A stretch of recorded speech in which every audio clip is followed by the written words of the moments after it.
Hi folks, my name is Doug. I own the Cushman Highlander Deluxe you're about to see in the following video. This is a 1,000 mile service review and owner's review. None has ever been done that I'm aware of, so I figured what the heck, let's be the first. I want to take a moment to thank Paul over here at Rosie's 1901 in Mobile for helping produce this video. And I want to thank Cushman for their ongoing support on any questions and any issues that we may have come across in the first 1,000 miles. Without further ado, let's get the movie started. Hello and thank you for joining us for the 1,000 mile review and inspection of a 2016 Cushman II Deluxe Highlander scooter. The owner had this bike in our shop at 500 miles and then he's brought it back in at 1,000 miles and wanted to do a review so other people could see just how great the scooter really is. Yep, there are a couple of problems, but nothing major, and we're going to go over those now. First off, we're going to go ahead and start the engine, get it warmed up, get the oil all nice and warm so that when we remove the drain plug, it will drain freely. But in order to get to the drain plug easily, we need to take off this rear portion. It has the two side covers, the wire basket, and the seat. And there are 4 bolts. You do not have to take these all the way out. All you have to do is just loosen them up. By the way, the chrome bumpers are optional. And remove the plug there that goes to the tail light. Once you do that, just simply pick up on the body and it slides right off. It's nice if you have 2 people around, but you can do it by yourself. In fact, Doug, when he reassembled this, he reassembled it by himself.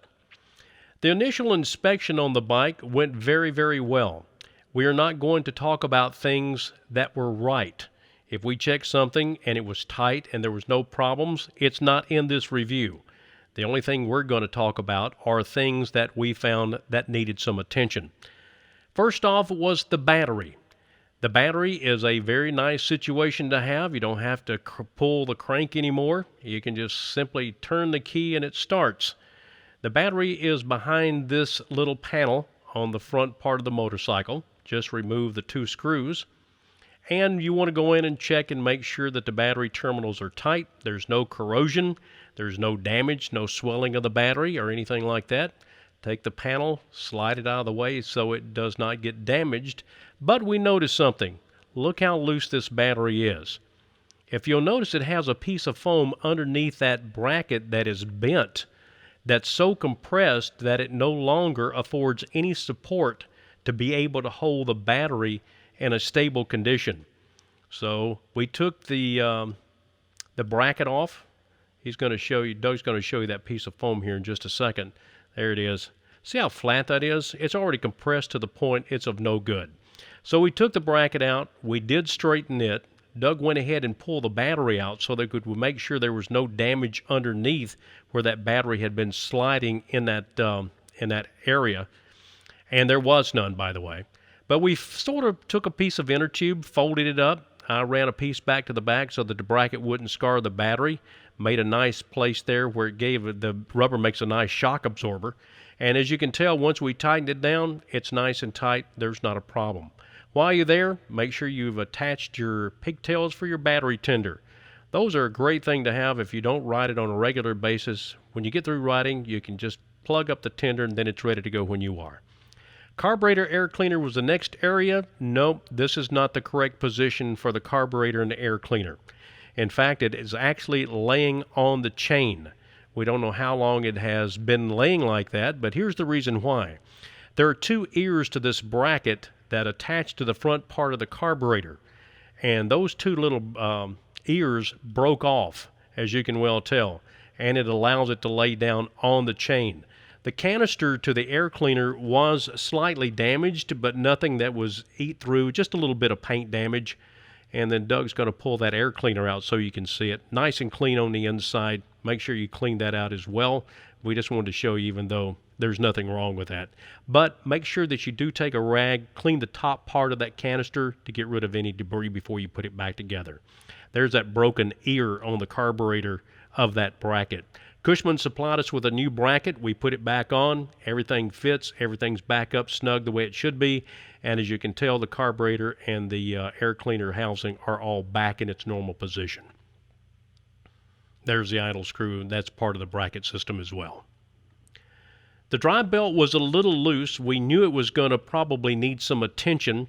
Doug checked it, and as you can tell, it is quite loose. But there is a lot of looseness to the belt anyway. But Cushman II makes this little belt pulley tool so you can check for the adjustment to make sure it's correct. And in just a moment, Doug will push that tool up to its proper position, then push down on the belt, and you can see there's a lot of slack in this belt that needs to be taken care of. And we did. There are 2 bolts on each side of the rail. The 2 nuts that he's fixing to loosen now go to the drive pulley on the left side. And on the right side, he will loosen those as well, and that's also where your front sprocket is.